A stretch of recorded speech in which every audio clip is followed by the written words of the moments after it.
hello छात्र छात्रीসকল মই তোমালোকৰ মাজত আকৌ এটা নতুন ভিডিও আনিছো এটো কোশ্চেন পেপাৰ ক্লাস 10 ৰ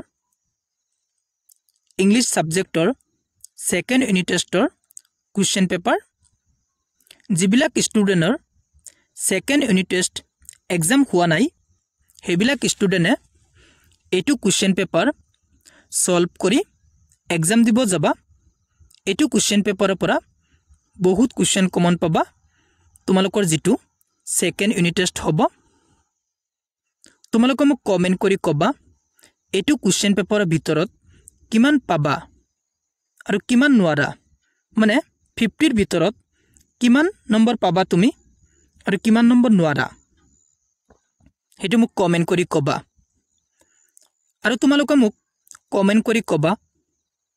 যদি কোনোবা এটা কোশ্চেনৰ উত্তৰ নোৱাৰা তেনেহলে মোক কমেন্ট কৰি কবা স্যাৰ মই এটো কোশ্চেনৰ উত্তৰ নোৱাৰো আপুনি শিকাই দিয়ক মই তোমালোকক হেতু কোশ্চেনৰ উত্তৰ দিবলৈ চেষ্টা কৰিম এতিয়া তোমালোক এই কোশ্চেন পেপাৰটো চাই লোৱা আৰু সলভ কৰিব ট্ৰাই কৰা